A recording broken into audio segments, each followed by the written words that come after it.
Lep pozdrav vsem skupaj. Se opravičujem, nekaj bilo tehničnih težav, ampak upam, da bo zdaj steklo. Preden začnemo s predavanjem, bi najprej predstavil današnjega predavatelja, docenta Roka Žnidaršiča. Rojen je bil v Ljubljani, kjer je leta 2004 diplomiral na Fakulteti za arhitekturo. Leta 2010 je so ustanovil arhitekturni atelje Medprostor. Od leta 2005 je zaposlen na Fakulteti za arhitekturo. Sprva kot asistent profesor Jurija Kobeta, od leta 2015 pa kot docent. Nosilec predmetov z področja projektiranja in arhitekturnih delavnic. Vodi predmet praksa 2. Leta 2012 mu je Univerza v Ljubljani podelila priznanje pomembnih umetniških del. Bil je mentor številnim diplomskim in magistrskim delom ter študentskim delavnicam. Študenti so pod njegovim mentorstvom osvajali mednarodne natečajne zmage, Plečnikova študentska priznanja in imeli objave v mednarodnih publikacijah. Je prejemnik vrste uglednih nagrad, mednarodno priznanih Piranesi, nagrada Prešernovega sklada, večkrat Plečnikova nagrada in medalja, Evropska nagrada za urbani javni prostor, Zlati svinčnik in German Design Award. So avtori osvojil 9 prvih natečajnih nagrad, večinoma realiziranih med njimi Lutkovno gledališče Maribor, ureditev Nabrežje Ljubljanice na Špici, Carski most, Rotovški trg v Mariboru, spomenik žrtvam vseh vojn v Ljubljani, osnovna šola in vrtec Cerkle ob Krki. Realiziral je tudi številne ureditve javnih odprtih prostorov v Ljubljani, naprimer Šofova ulica, Slovenska cesta, Miklošičev park, Prešernov trg, ter v Podgorici in Beogradu. Avtor arhitekturnih razstav in besedil v priznanih domačih ter tujih publikacijah. Toliko, zdaj pa kar prosim, predavatelja, da začne.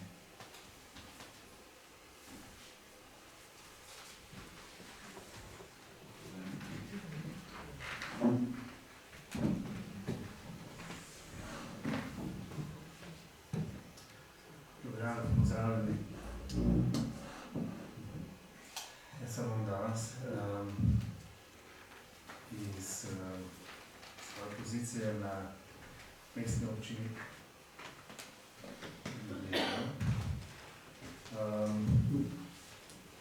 predstavil nekaj izhodišč za vizijo dolgoročnega razvoja mesta za naslednjih 20 let, ki jo pripravljamo in bomo predstavili konec letošnjega leta in v začetku prihodnega leta. Danes, kar vam bom predstavljal, so pravzaprav bolj izhodišča, ker se v letošnjem letu zaključuje vizija, ki jo bom tudi predstavil, ki je bila postavljena 2007 in se izteka v letošnjem letu. Tako da gre pravzaprav za določeno nadaljevanje in nadgradnjo in danes bi želel predvsem nekako pokazati, na kakšen način, ali pa razložiti, na kakšen način vidimo ta razvoj kot del ene kontinuitete razvoja mesta na tej geostrateški poziciji Ljubljanskih grad med Barjem in Savo, med predalpskim svetom in začetkom Dinarido. Skratka, v tem, ne vem, ali imamo kakšen pointer? Imamo največ.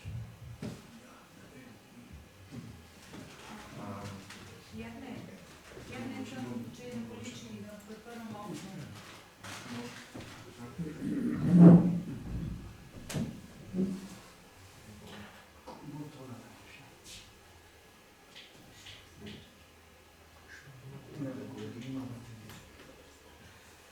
poslušal z miško.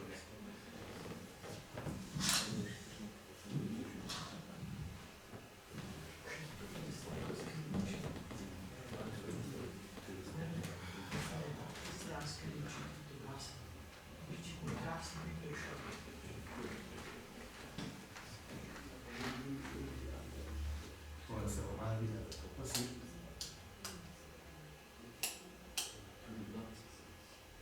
Ne, to je Sava. Če tako, vidno je. ja. Skratka,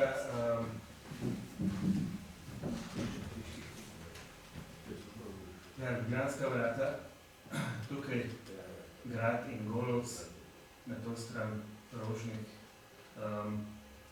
oziroma Tivoli, Rožnik, Šišenski hrib in tukaj potem Vižmarje, Sava.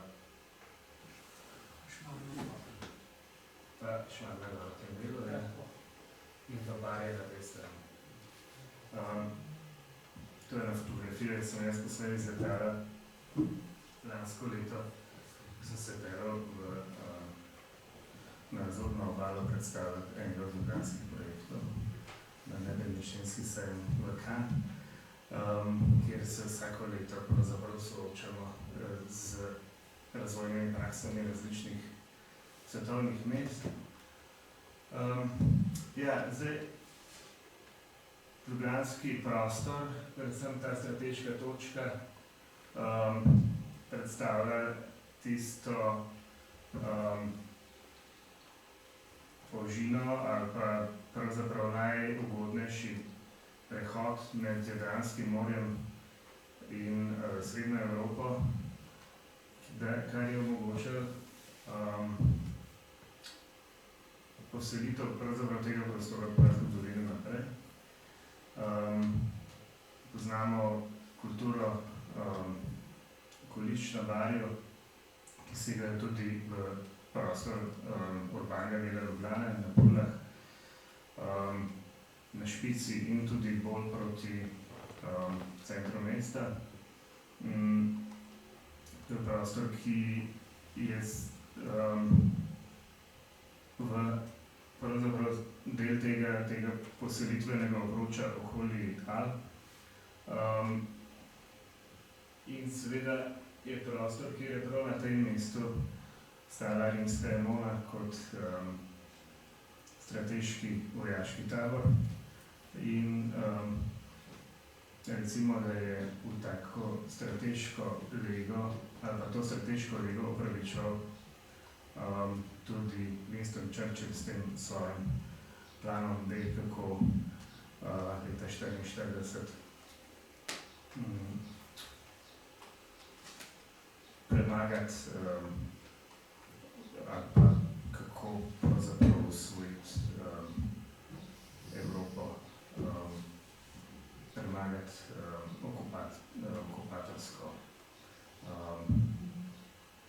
okupatorski koncept. Kar se takrat ni bilo potrebno, ker je uspela Normandija, sicer pa je bila Ljubljana kot ena možnost. Ta urbanistični razvoj mesta bi lahko rekel, da se na tak resen znanstveni način začenja z kataklizmom ljubljansko, s potresom leta 1895, kjer Ljubljana dobi z slovensko mestno upravo in z vodstvom župana Ivana Hribarja priložnost za izpeljati infrastrukturne projekte in zastaviti Ljubljano v širših okvirih, kot je bilo to pred potresom. Kljub temu, da se je v različnih zgodovinskih obdobjih, predvsem med 12. in 17. stoletjem, razmeroma uspešno razvijala. Tukaj je bilo seveda priložnost za modernizirati to mesto in ob koncu 19. stoletja predvsem z vsemi ključnimi infrastrukturnimi posegi. Tukaj je bila seveda izjemna priložnost, da so Ljubljano načrtovali v tem času najodličnejši strokovnjaki, od takrat izjemno popularnega Kamila Ziteja do Fabjanija. Ta dva mogoče najbolj izpostavljena, kasneje tudi Plečnik, Fabjan je pomagal John Jager. Tako da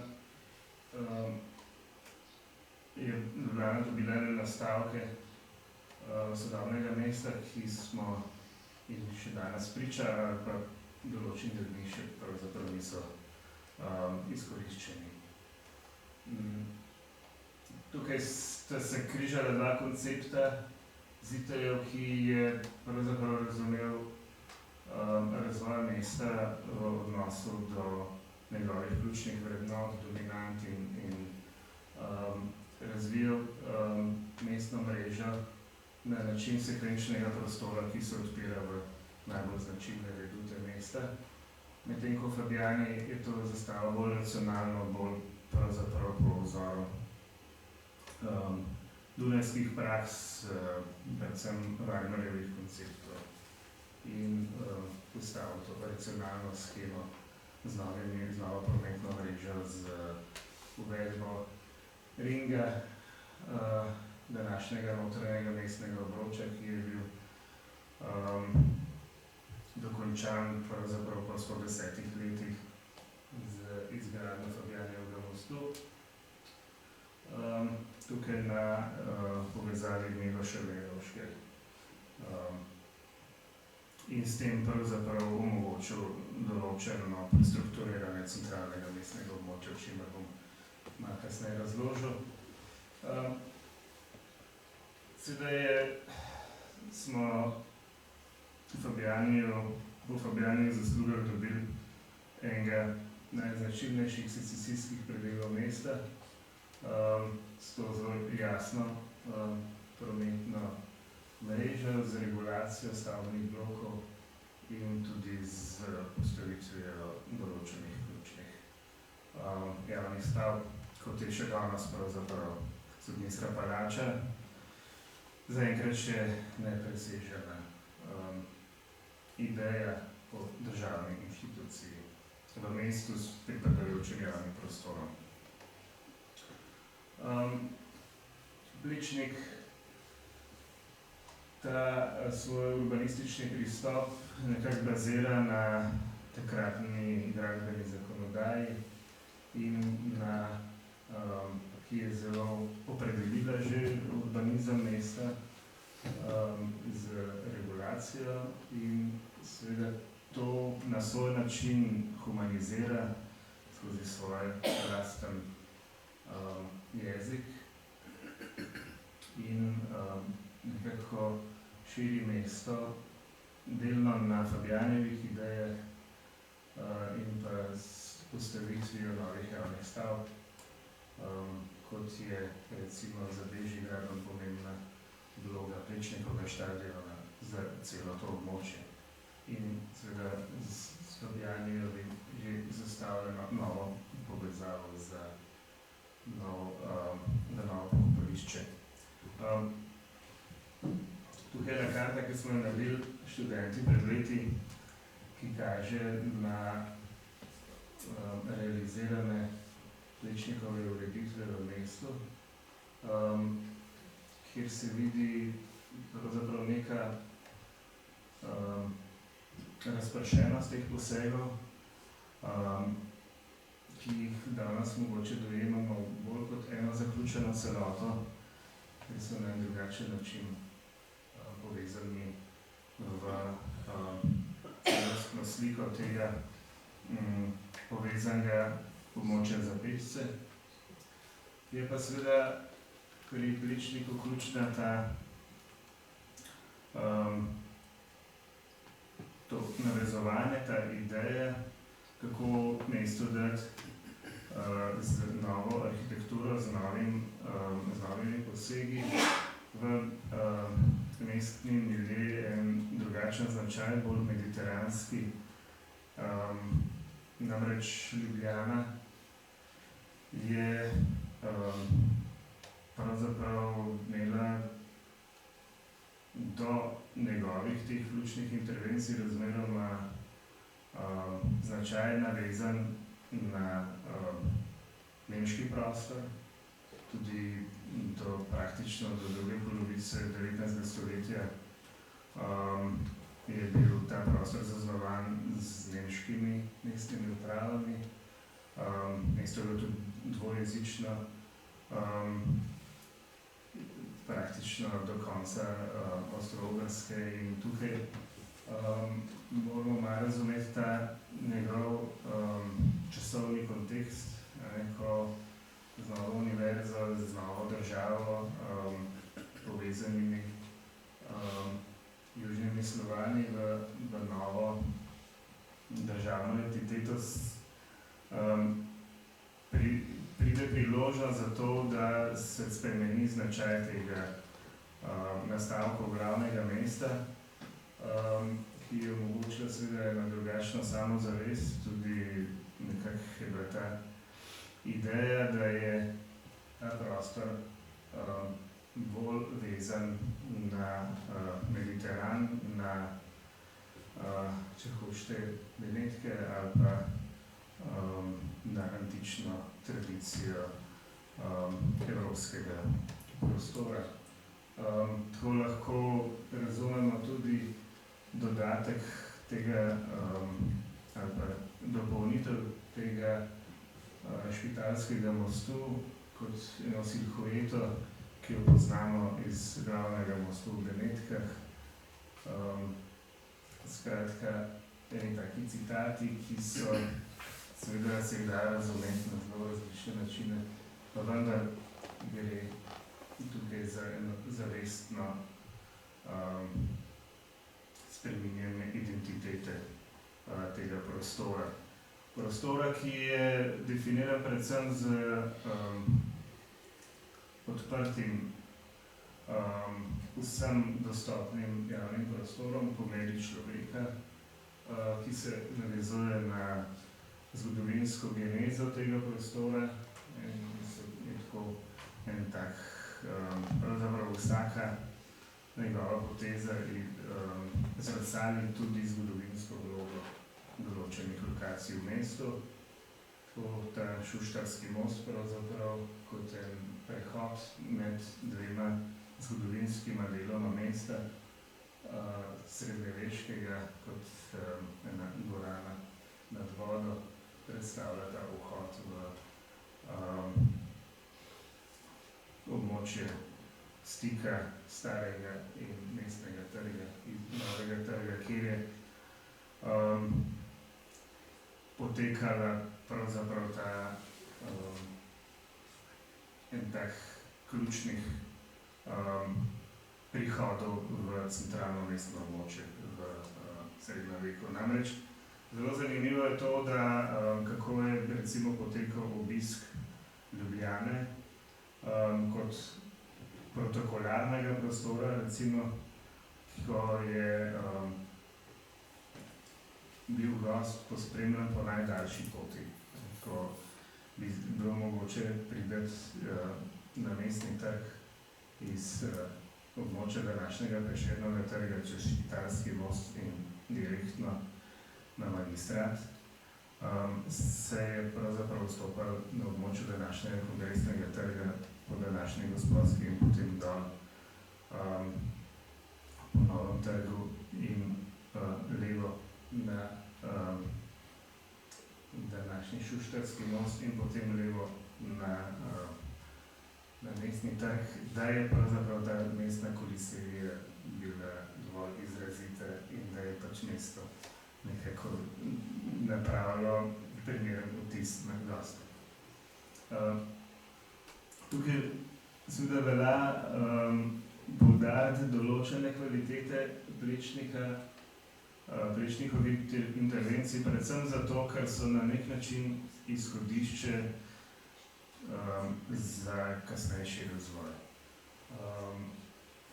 Tudi za to, kako želimo danes danes razvijati mesto naprej preko javnega prostora. Tukaj verjetno zdaj jaz razlagam mnoge stvari, ki jih že vsi zelo dobro poznate, vendar bi izpostavil to, da je pač ta regulacija tega korita bila narejena že prej, torej v bistvu je vrste nedokončan projekt Alfreda Kellerja, ki ga je Plečnik humaniziral, kjer je pripeljal ljudi nižje dol k vodi, kjer je ozelenil ta korita in dokončal pravzaprav to Kellerjevo ureditev, ki je bila predvsem komunalna, ki je bila predvsem v smislu regulacije, ki da ni več poplavljala v zgodovinskem jedru.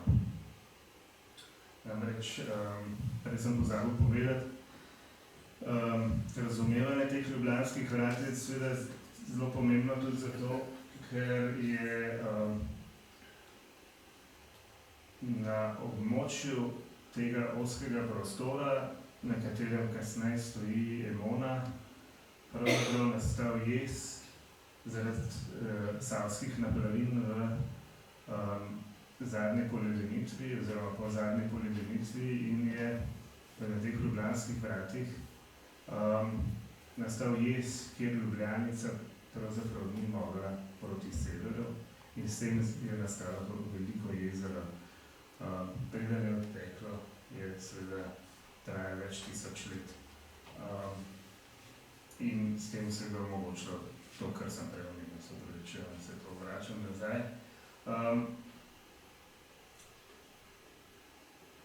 Zdaj, Ljubljana je v zadnjih desetletjih intenzivno prenavljala vso Plečnikovo dediščino in jo povezovala v celovit javni prostor, povezan s sodobnimi ureditvami in s tem pravzaprav nadaljevala s Plečnikovo idejo tega odprtega povezanega prostora. Bomo videli, da tukaj nekaj manjka, se pravi. Sem še nekaj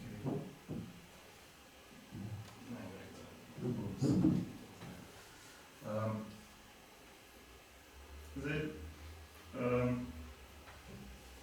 pred vojno in po vojni zgodbo, torej drugi svetovni, zgodbo urbanističnega razvoja nadaljuje predvsem Edvard Travnikar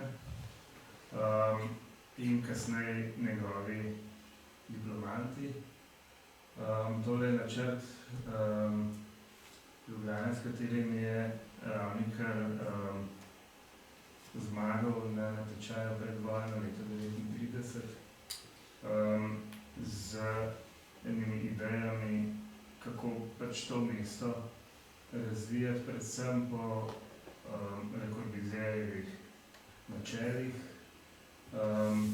na način, kot je to razumel Corbusier, da mesto lahko razumemo pravzaprav kot anatomijo človeka, kot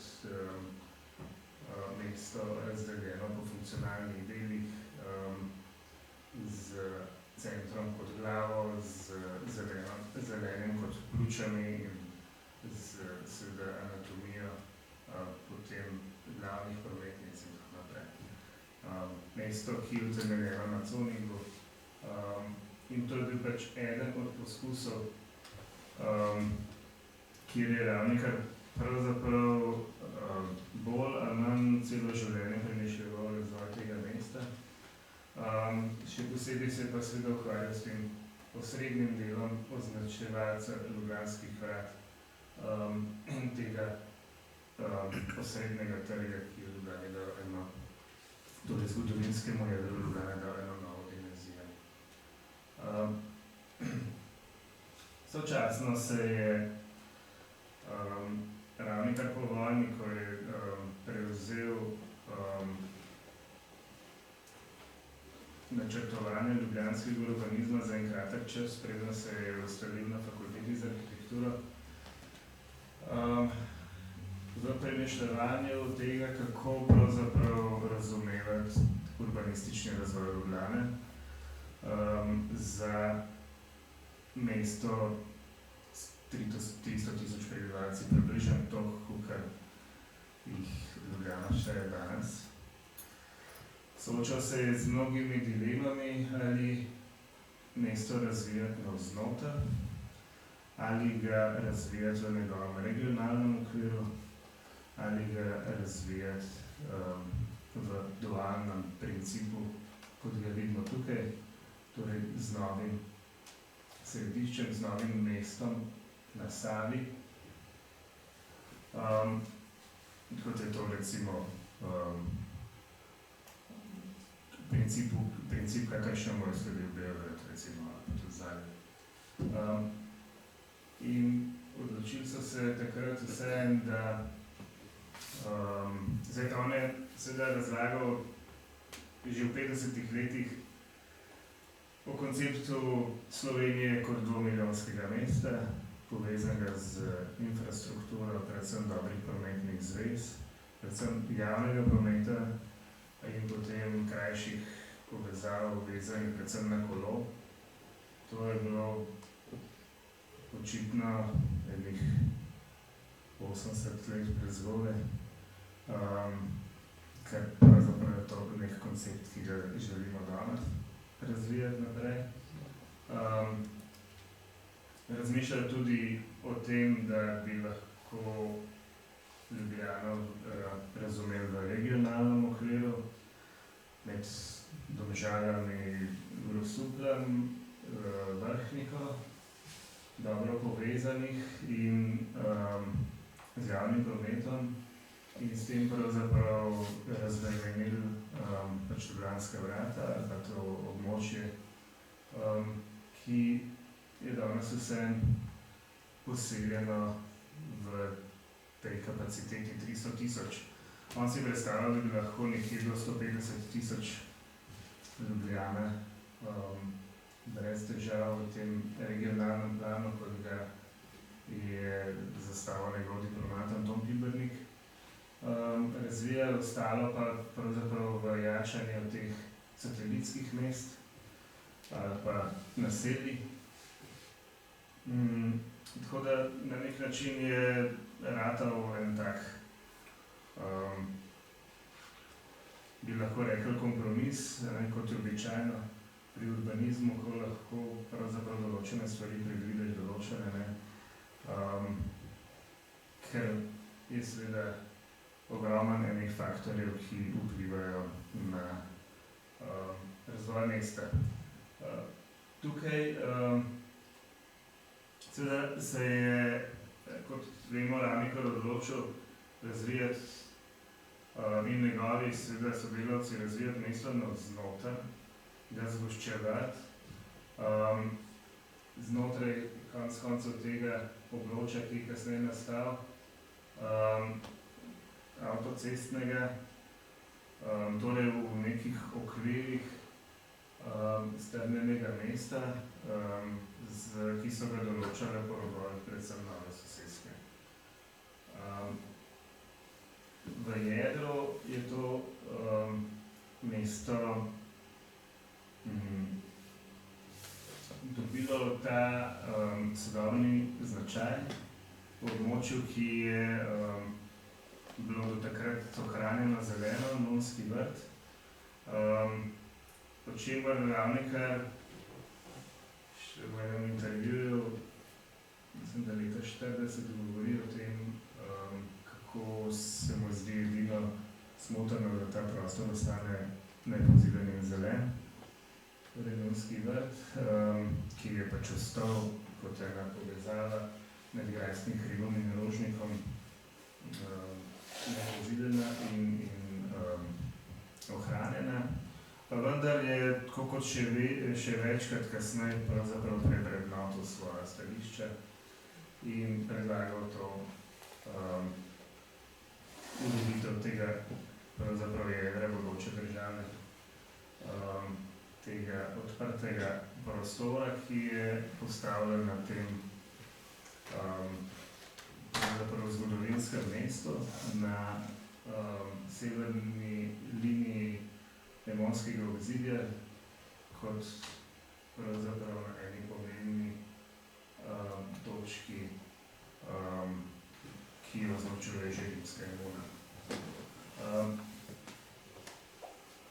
V sredini 60-ih let z Markom Šlajmerjem in sodelavci nastane ta generalni urbanistični plan Ljubljane, ki opredeli mesto predvsem po glavnih mestnih vpadnicah in zelenih tlinih. Skratka, mesto, ki se veže predvsem na osebni avtomobilski promet. To so zdaj ene podobe Ljubljane, ki je bila zastavljena v viziji leta 2007 s profesorjem Koželjem in oddelkom za urbanizem Mestne občine Ljubljana, ki je vodil Miran Gajšek. Tukaj sem preskočil, vmes so bili še drugi plani, ki so pravzaprav nadaljevali ta generalni urbanistični plan. Tukaj pa prihaja zdaj do enega novega premisleka, ki na nek način se vrača nazaj. Se vrača na Fabjanija, na njegovo idejo tega notranjega mestnega obroča, kot sem že povedal, ki je s tem, da je spravil promet na notranji mestni obroč povezan, omogočil sprostitev centralnega mestnega območja, da se je lahko na Slovenski cesti simbolno pravzaprav prekinila ta prej povezana mestna glavna žila, ki jo je določila že rimska imuna v smeri severju, kot to heliocentrično osjo zamaknjeno. In s tem pravzaprav omogočil razvoj tega povezanega javnega prostora, te pešcone, ki je bila realizirana skoraj v 20 hektarjih danes. Izhodišče tega koncepta je bilo, da Ljubljana v smislu razmerja zelenih površin in pozidanega prostora lahko predstavlja idealno mesto, da je Ljubljana lahko sonaravno mesto v smislu same preskrbe, odgovornosti do okolja in virov, in da je Ljubljana lahko vseslovenska metropola po kakovosti življenja, varnosti, spoštovanja drugačnosti in strpnosti. Skratka, to so bile izhodišča, ki so bila opredeljena po teh načelih in tudi po projektih, ki so določali to vizijo, ki so bili pravzaprav v 18 letih praktično v celoti izpolnjeni. Torej, ta pešcona, o kateri sem govoril, ki prestrukturira predvsem odprte javne prostore na Plečnikovih vrednotah na način, da pravzaprav v eno celoto poveže Plečnikovo Ljubljano in seveda tudi s tem namenom je Plečnikova Ljubljana revitalizirana, razpredeljena posebnega motornega prometa in ponekod v določenih elementih rekonstruirana. Tam, kjer pravzaprav ni bilo več sledi Plečnikovih ureditev, je bilo treba omogočati z velikimi infrastrukturnimi projekti, kot je garažna hiša pod Kongresnim trgom, ki je v tem omogočila tudi revitalizacijo te ploščadi v odprt javni prostor in pravzaprav kot enega od simbolov UNESCO-ve Ljubljana. Tako? Brez ključavnic. Ja, takoj po otvoritvi pravzaprav je to. Ja, zdaj tisto, kar je na nek način zaznamuje ta Koželjev pristop, je v sodobnem izrazu javnega prostora, torej v Plečnikovih načelih na sodoben način nadaljevanja razvoja mesta. Torej, eden od teh je seveda ta odločitev, da se na mestu Mesarskega mostu ne postavi Plečnikove zasnove, temveč eno novo rešitev, ki bi bila dovolj transparentna, da bi v vzdolžnem pogledu iz Zmajskega mostu ne zakrivala pogleda na Tromostove in iz Tromostove na Zmajski most. Skratka, da ves čas pravzaprav sledi konceptu, da so ključne, dominantne, že ustvarjene vrednote v prostoru, revitalizirane in s tem pravzaprav podrejene na nek način tistemu že ustvarjenemu mestnemu miljeju. Tukaj se malo vidi ta značilen pogled, kot je bil zastavljen, kot ste rekli, brez ključavnic, s tem bistveno bolj mogoče transparenten. In s tem seveda konceptom tudi Koželj sledi eni logiki, da je mesto naplasteno iz različnih obdobij, ki skupaj pravzaprav sestavlja eno slikovito, vendar skladno podobo.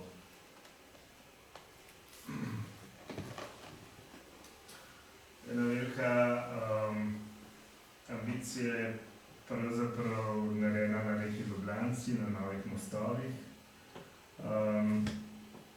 da se je ta prostor povezal, da se je vzpostavila pravzaprav ena mestna infrastruktura, ki je omogočila do neke mere ureditev razmer na reki in postavitev ene infrastrukture, ki šele bo omogočila to, da bodo lahko enkrat enotne ladjice, da bo lahko vzpostavljen tudi javni potniški promet po reki. Seveda je to tudi turistična infrastruktura in je to še pravzaprav nedokončan projekt, ker boste videli v nadaljevanju, še pravzaprav snujemo na tej reki več drugih ureditev, ki nadaljujejo ta zastavljen koncept povezovanja obeh bregov preko novih mostov in urejanja bregov kot vzdolžnega parka.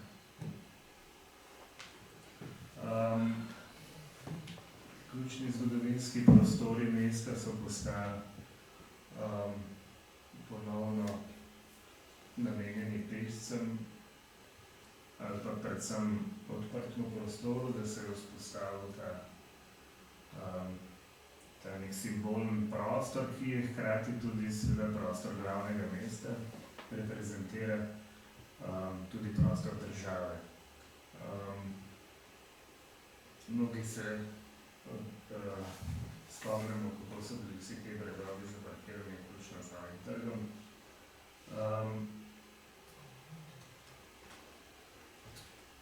In to je pravzaprav neko izhodišče za to, kako razmišljati nov odprt javni prostor, ki je skozi te ureditve omogočil Ljubljani eno novo sodobno identiteto in tudi pritegnil razvoj, prenovo mestnega jedra in na nek način obrnil trende, ki so pravzaprav rezultirali v tem, da je Ljubljana postopoma ugašala, ker je njeno ekonomsko jedro se postopoma prestavilo v BTC. S temi novimi posegi, ki jih je omogočila infrastruktura, se je seveda postopoma na dolgi rok začel spreminjati tudi značaj mesta in tudi postajal privlačen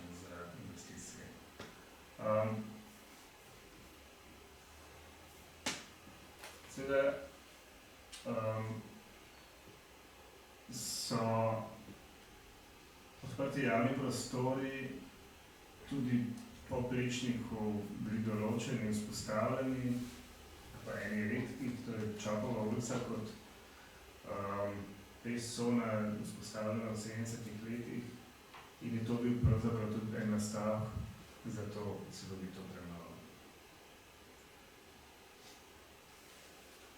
V teh prenovah se je razmišljalo tudi o tem, da se vzpostavlja ta simbolni prostor države, neke identitete glavnega mesta naroda, skozi to en tak pravzaprav eho temu Prešernovemu spomeniku, spomin na nekdanjo Prešernovo ulico, ki je danes Čopova, in skozi to pravzaprav priložnost za neke nove vsebine.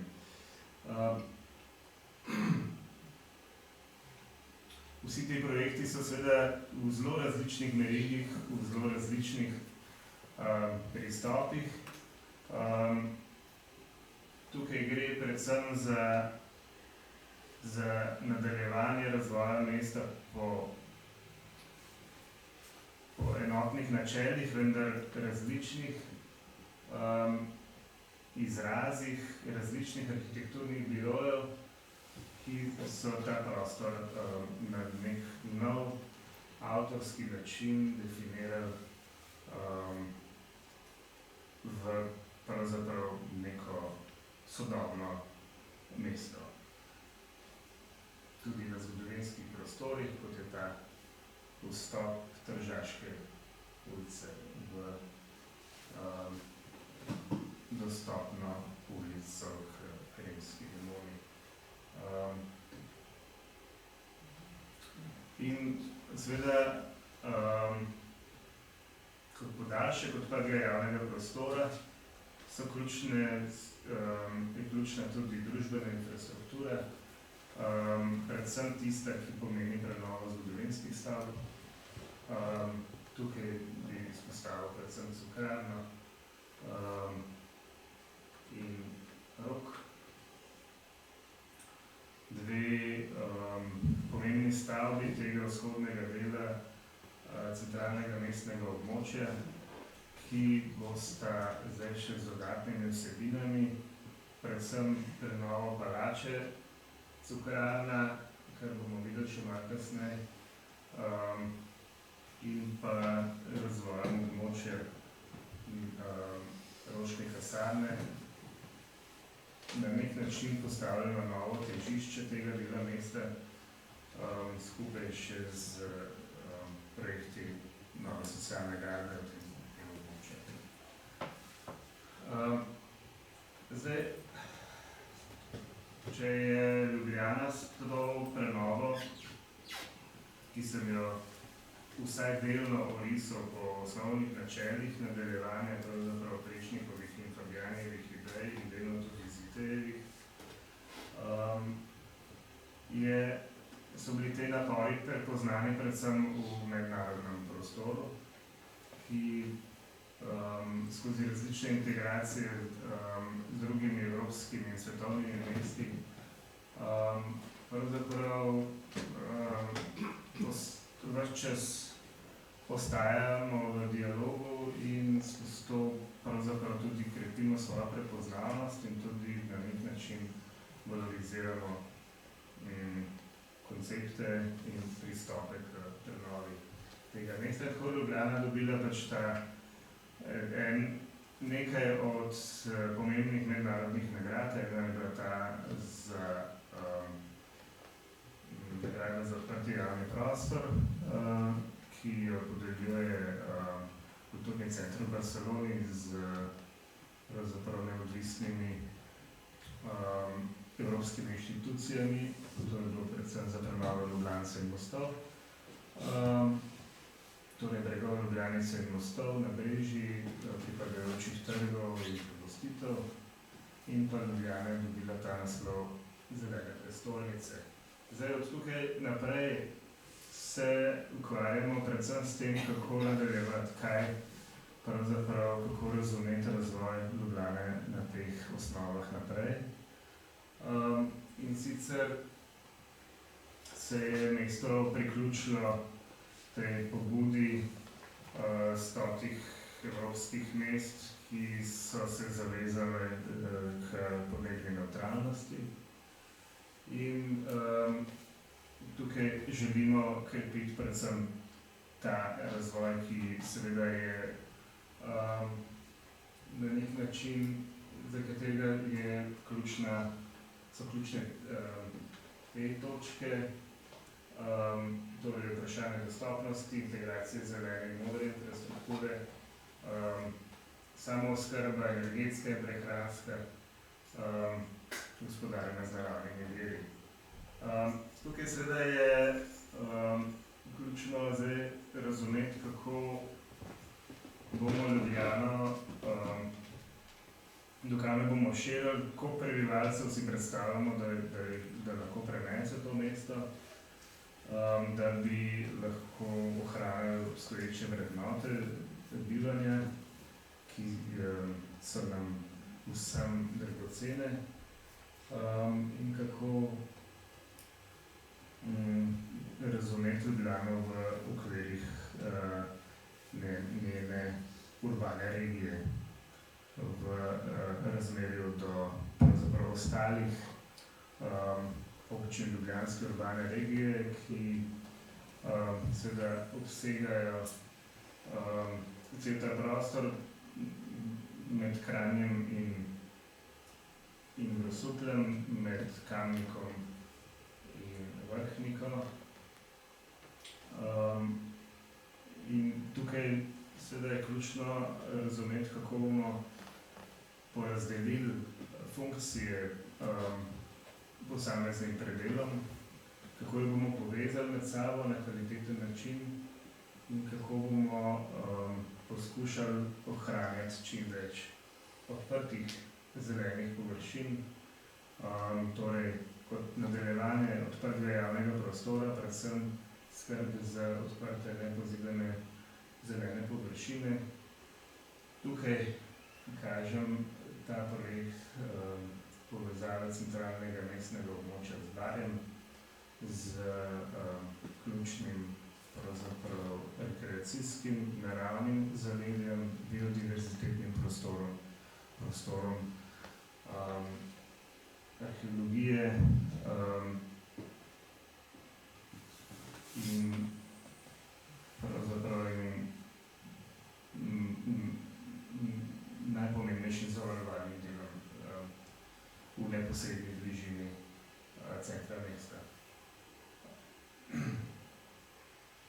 To je bil eden od projektov, ki je omogočil rezervacijo tega prostora, ki se je postopoma stihijsko pozidoval, da bi se lahko enkrat uredil kot dostop, kot povezava pravzaprav za pešce, kolesarje, kot vstopna točka v krajinski park Barje, kar se zdaj postopoma odvija. Zdaj, če se ta projekt takrat, to je zdaj že skoraj, mislim, da več kot desetletje nazaj, ne bi zgodil na pobudo Društva arhitektov Fakultete za arhitekturo in bil sprejet kot eden prioritetnih projektov Mestne občine Ljubljana. Bi predvidoma bil danes že zaseden, podoben kot je Rakova Jelša jug, in bi ta stik mesta z Barjem na tej ključni točki verjetno bi prekinil. Ali bi bil bistveno težje uresničljiv. To je ta projekt, ki je na nek način interpretacija zgodnjih poselitev tega prostora, ki je tak sodoben večnamenski javni prostor z biodiverzitetnimi prostori, z na nek način integracijo vseh plasti, ki so tukaj postopoma nastajajo, tudi teh nepreglednih rab, ki so z vegetacijo nekako ostale prisotne. Eden od teh projektov v Barju na prvi pogled niti ne tako zelo pomemben, pa vendar bistven je ta vodovodni most, ki smo ga otvorili včeraj v enem deževnem popoldnevu. Most, ki povezuje severni in južni del Barja, ki ga preči Ljubljanca po sredini, in je to pravzaprav en simbolni poseg za to, da bo ta prostor lahko razumljen tudi kot dnevna povezava z kolesi, kot eno sodobno obliko trajnostne mobilnosti, predvsem električnimi kolesi, ki na območju urbane regije omogoča dnevno mobilnost. To je pravzaprav eden ključnih ciljev, kako razvijati intermodalnost, kako razvijati povezovanje ljubljanske urbane regije na način, da se razbremeni center mesta osebnega prometa, da se ljudi navadi na mogoče manj komoditete pri dnevnih migracijah, pa mogoče več doživljanja pravzaprav tega pristnega krajinskega zaledja mesta in tudi njegovih glavnih krajinskih poudarkov. Tudi ukvarjanje z mogoče zgodovinskimi prostori parkovnih ureditev, kot je Park Tivoli, v smislu omejevanja rabe, v smislu tega, da se park koristi na način, da je lahko sočasno kljub precejšnjemu obisku mogoče tudi skrbeti za naravne vrednote, je en tak projekt, ta interpretacija Plišnikovega auditorija od Zadaj za Turnom, kjer gre za to, da se v parku zaradi te pravzaprav povečane gostote, povečanega obiska ljudi, predvsem po koroni, vzpostavlja namenski prostori, ki nekako regulirajo eno uporabo, ki bi bila lahko bolj stihijska. Tako se koncentrirajo lahko prireditve na teh namenskih prostorih in hkrati, recimo prav tukaj v tem območju je rastišče Gomorščice ene od ključnih vrednot Tivolija, terenskega parka Tivoli, Rožnih Šišenskih hrib. In s tem pravzaprav lahko na pravzaprav istem prostoru sobivajo naravne vrednote. In tudi ene oblike druženja, zelo različne, pravzaprav, ker tak prostor omogoča neko popolnoma spontano uporabo oziroma hkrati tudi omogoča ozaveščanje preko javnih prireditev, ki so malo specifične, ki so vezane na ta ozelenjen prireditveni prostor in pravzaprav je treba na drugačen način uporabljati te prostore. Drugače kot recimo v urbanem jedru mesta. Ko je treba pravzaprav vso infrastrukturo za eno predstavo prilagoditi, jo pospraviti, jo pravzaprav premisliti o tem, kako z enimi minimalnimi posegi uprizoriti pač neko predstavo. Tudi prostori, ki se nekako niso nikoli razumeli še do zdaj kot del mestnega prostora, kot del odprtega javnega prostora mesta, je tudi ta prostor v Savi z ureditvami, s plažami, z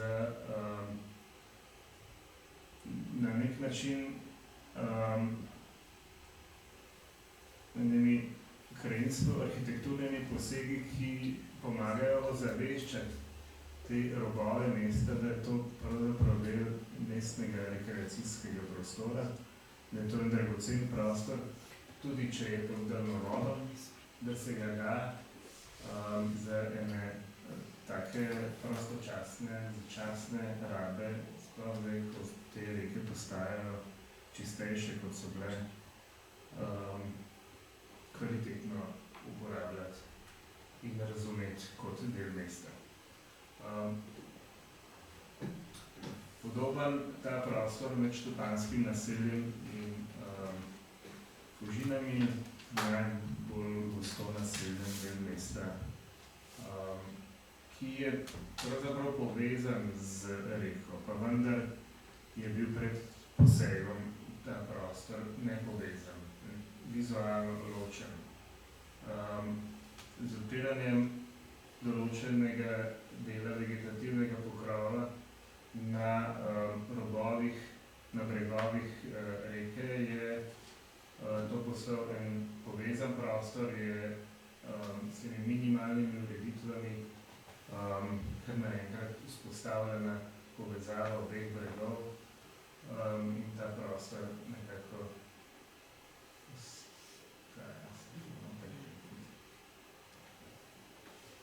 postaja, dobiva pravzaprav čez druge kvalitete, kot jih je bilo zdaj.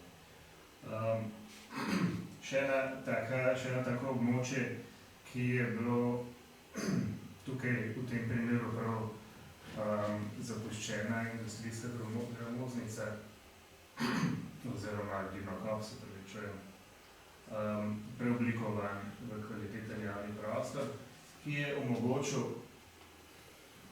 potem kvaliteten razvoj in ga še danes generira naprej. To, kar je generalni urbanistični plan Ljubljane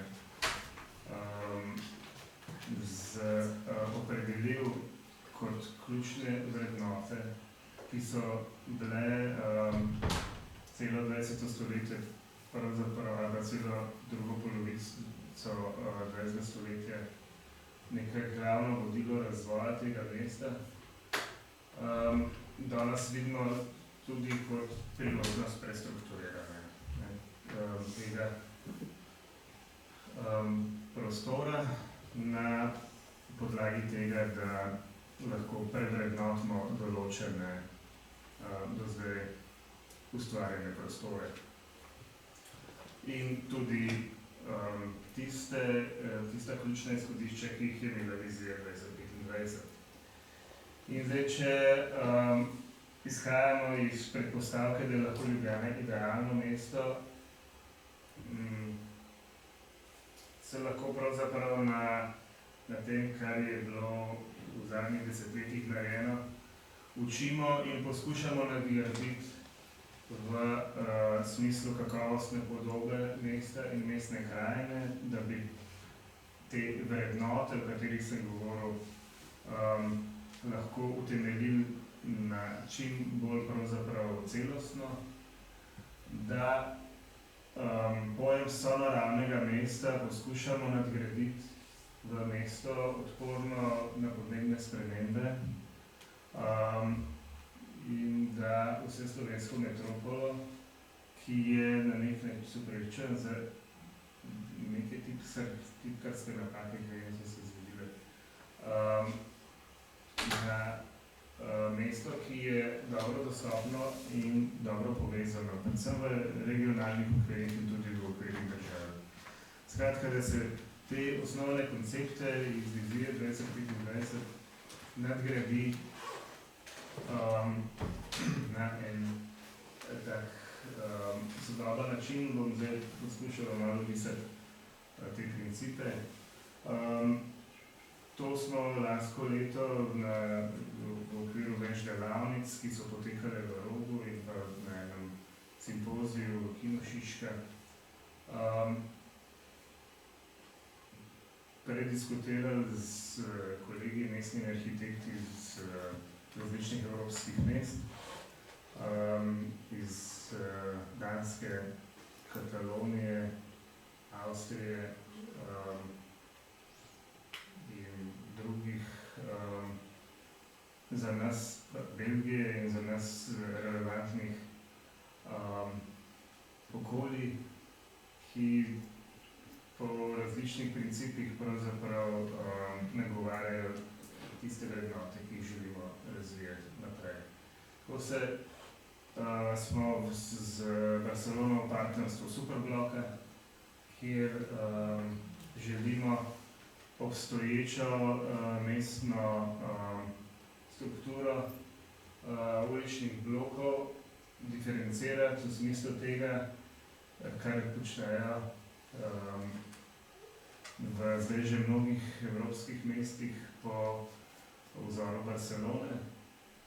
Skratka, da določene ulice rezervirajo za dostopnost z avtomobili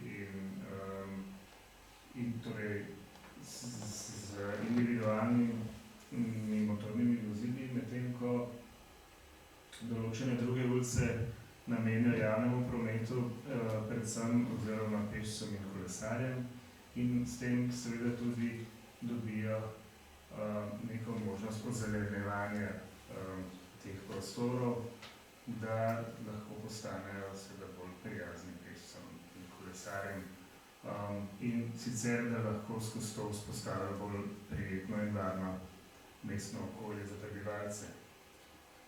Tukaj je en osnutek, ki ga zdaj šele pripravljamo za prestrukturiranje te tako imenovane parlamentarne četrti med Šubičevo, Slovensko,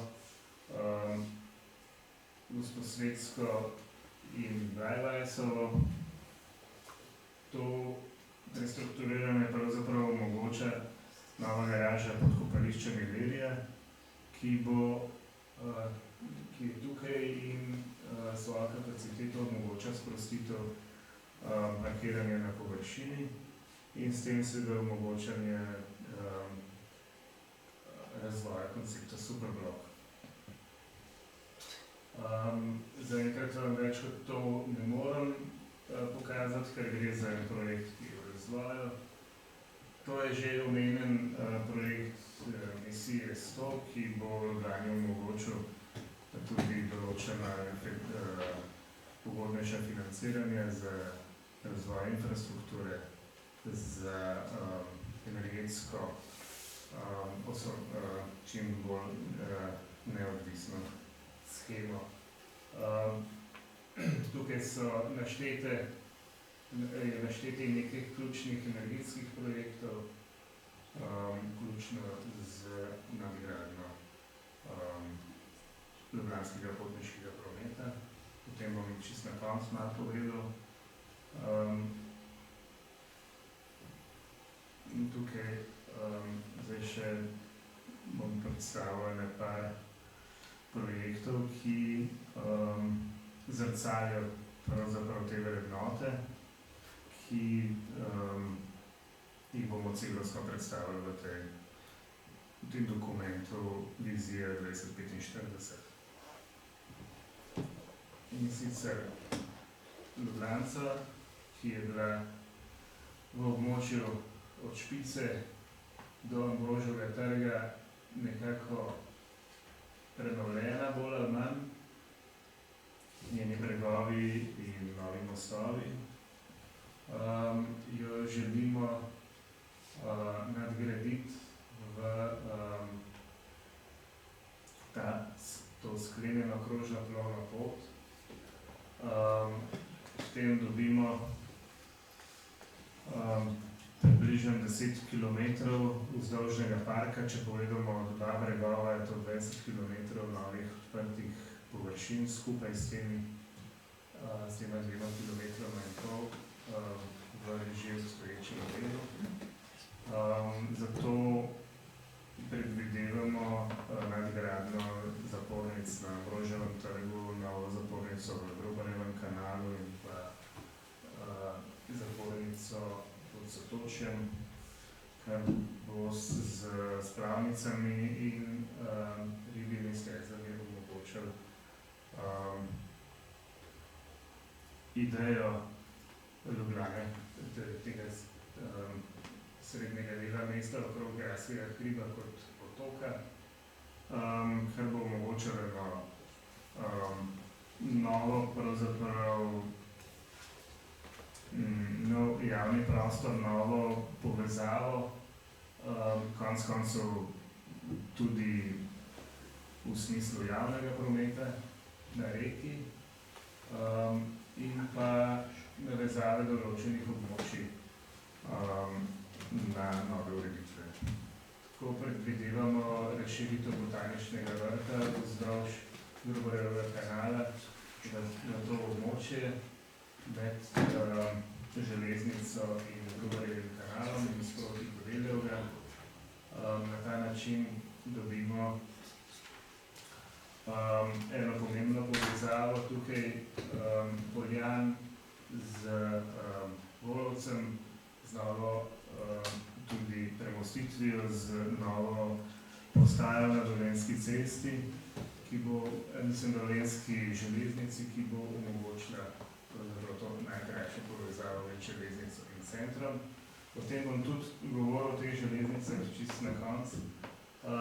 In tukaj vidite tudi potem nadaljevanje parkovnih ureditev, vključno z Mesarico in Dolgim bregom proti Barju, proti Plečnikovi cerkvi.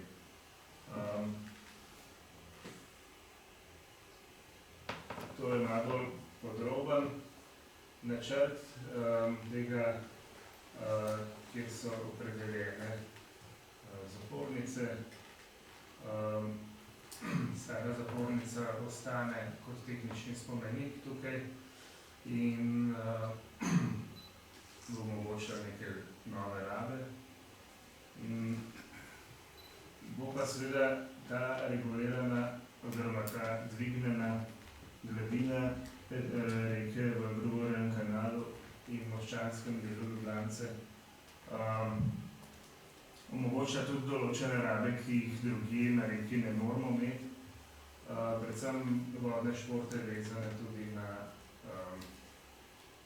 Kodeljevo in določene druge vsebine, kot bi lahko bil muzej Ljubljanice tukaj na tej novi zapornici na Kodeljevem, ki bi lahko predstavljal tudi izhodišče potem za vezano na železnico, vezano na center mesta, potem za plovbo proti Barju. V okviru tega projekta, se vračam nazaj, je predvidena tudi nova marina za komunalne priveze na Rakovi Jelši, kar bo omogočilo individualno čolnarjenje na reki in vstopna točka v Krajinski park. Tukaj zdaj nekaj teh izpostavljenih delov. Tole je ena študija, kako bi lahko izgledala spravnica na Ambroževem trgu, ki se jo da delati v tunelski izvedbi, kar pomeni, tukaj je breg že dovolj visok, da lahko razmeroma neopazno vstopamo v območje pod zdajšnjo cestno telo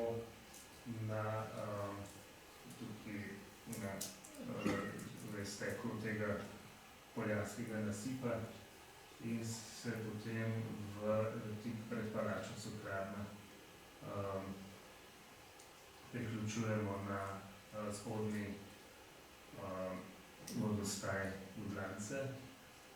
S tem se v največji možni meri ohranja ambient pličnih vodnih zapornic in hkrati se tukaj omogoča tudi v tej podzemni strugi tudi turbina z malo hidroelektrarno. V tem delu je potekal projekt prenove palače Cukrarna za mladinski center, ki bo omogočil mnoge aktivnosti mladih v centralnem mestnem območju in s tem prestrukturiranje stare Ljubljane na nek način bistveno bolj prijazno mladim. Tukaj v zaledju na Poljanah tudi pripravljamo veliko stanovanjsko sosesko, 360 stanovanj in s tem pravzaprav bo ta prostor dobil čisto značaj. Različna merila, kot sem že omenil, tega dolgoročnega razvoja predstavljajo predvsem tisto mogoče, kako bi temu rekel, tako simbolno izjavo Ivana Ravnikarja na enem od intervjujev, ko se bi vprašal v 80-ih letih, kakšna bo Ljubljana leta 2000. In njegov odgovor je bil, da bo seveda točno takšna, kakor jo bomo vsak dan posebej mislili in zgradili, da ne bo nastalo mesto enkrat v prihodnosti, ampak da bo nastalo za vsakim korakom. Tako, zdaj tukaj kažem, kako je po prenovi Ižanske ceste dobil botanični vrt v tem svoj predprostor s to poslikavo Nenada Cizlja in novo ograjo, ki omogoča boljšo vizualno povezavo vrta z javnim prostorom mesta in ki na nek simbolni način tudi označi ta prostor kot del javnega prostora, ki vabi pravzaprav v ta drugocen del. In je to tudi eno izhodišče za njegovo širitev naprej. Torej za ojačanje že obstoječih vrednot, že obstoječih prostorov mesta. Prečujem, tukaj malo skačem, torej zdaj smo spet, v tem delu, ko se ga prej pokazal, da se širi botanični vrt, je to območje predvideno, torej nekdanje roške kasarne, tudi za razvoj še vedno umetniških akademij in srednje šole za oblikovanje. Kot pravzaprav ena povezava preko restauratorskega centra Arhiva Cukrarne Roga kot eno kulturno in kreativno os v tem delu povezave med Grubarjevim kanalom in Ljubljanico, med obema zapornicama, med Krajinskim zaledjem Golovca in centralnim mestnem območjem.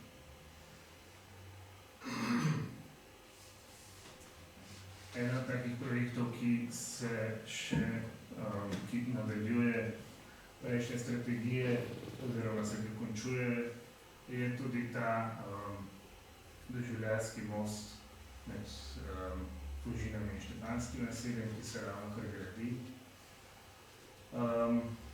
Dograditev Barovega semenišča in razvoja celega tega dela okrog potniškega centra, ki bo gospodarskemu razstavišču omogočil eno navezavo na bolj trajnostne oblike mobilnosti, predvsem z novo avtobusno in železniško postajo. In v tem delu bo tudi priložnost za nove stanovanjske pozidave. najpomembnejših delov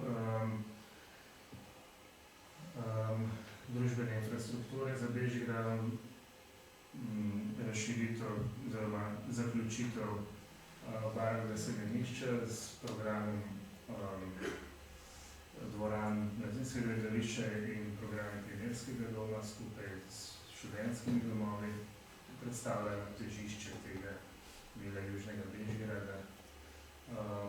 In na nek način bo tudi stimuliral razvoj tega območja, tudi prestrukturiranje gospodarskega razstavišča v odprt javni prostor, ki je danes zagrajen in bo pravzaprav ta projekt spodbudil ali pa je spodbudil procese, ki bodo omogočili gospodarskemu razstavišču, da postane vedno odprt javni prostor.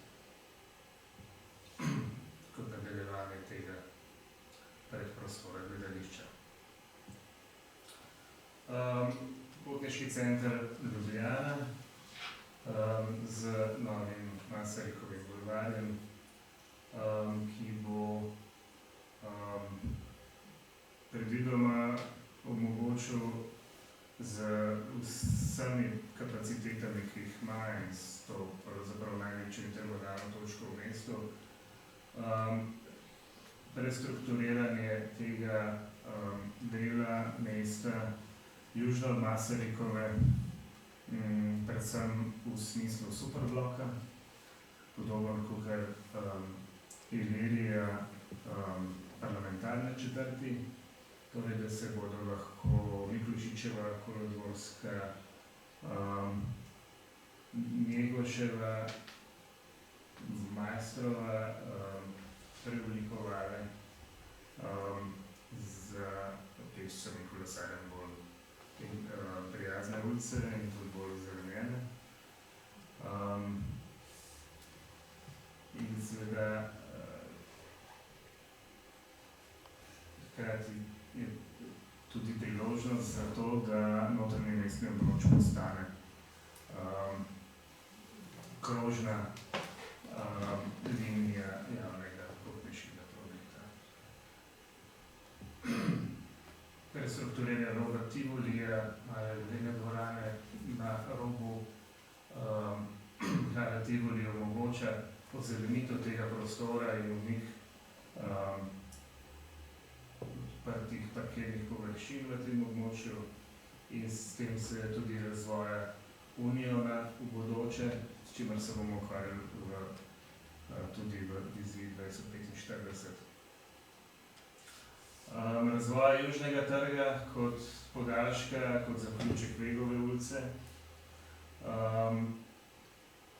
z gradnjo dvorane Akademije za glasbo v zaledju Kazine in novega Vražnega doma oziroma njegove razširitve kot ključne definicije tega odprtega prostora, ki ga je zastavil spomenik žrtvam vseh vojn, in s tem dobi pravzaprav ta Plečnikova ideja tega južnega trga nek sodoben odgovor in zaključek simbolni te Vegove ulice s pomembnimi univerzitetnimi stavbami. Pogled iz tega prostora nazaj proti Krimu, kot vidimo, spomeni žrtvam vseh vojn kot tudi urbanistično orodje, kot odprt prostor, ki predvsem definira nastavke za razvoj tega odprtega območja v tem jedru mesta, tukaj silhueta dvorane Akademije za glasbo. Tržnica, ki z dograditvijo Marove hiše in gradnjo podzemne podporne infrastrukture tudi omogoča ohranitev ključnih tržničnih vrednot, predvsem pa tudi prestrukturiranje odprtega prostora Vodnikovega trga, Krekovega trga, Poljanskega nasipa, Streliške ulice, za potrebe pešcev in kolesarjev. In seveda zato, da lahko na tržnici na en resen način začnemo spodbujati samooskrbo, kulinariko na nivoju države, torej kot reprezentativen prostor našega načina življenja in razumevanja odnosa do hrane. In še en tak mikroprojekt, kot je simbolna prenova tega Brodkovega stolpa na Rožniku, oziroma na Galetoru, ki bo postal tak biodiverzitetni stolp, razredni stolp v središču krajinskega parka, ki bo omogočal tudi gnezdanje ptic, žuželk, letofeljev in tako naprej. Največji projekt, ki je zastavljen kot celota, so Nove Stanežiče, kjer bo prostor dveh najpomembnejših mestnih podjetij, ki se ukvarjata z prometom, Ljubljansko parkirišče in tržnice in pa Ljubljanski potniški promet. To bo v bistvu nova prometna glava vezana na Gorenjsko progo, na Novo Celovško cesto, na severno tangento, ki se povezuje preko Črnoč potem na Štajersko avtocesto. Tukaj je predvideno tudi naselje 7000 prebivalcev. To je ena priložnost tudi za razvoj enega drugega predela mesta, odkoder umikamo remizo, torej glavno prometno glavo javnega potniškega prometa. Torej, ideja, kako bi ta prostor izgledal v Stanežičah, zato bo v kratkem razpisan javni natečaj.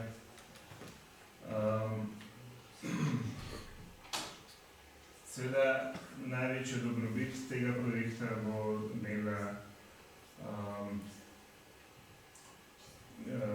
imelo to eno najgostejših naseljenih območij Šiške, kjer danes stoji remiza, tukaj pri Celovških dvorih, nasproti Šišenske soseške 6 in Litostrovskih blokov. Bomo v tem delu nekaj socialnih stanovanj omogočali in pa ta zelo velik odprti zelen prostor, ki bo to območje popolnoma revitaliziral, dal v bistvu tem prebivalcem en kvaliteten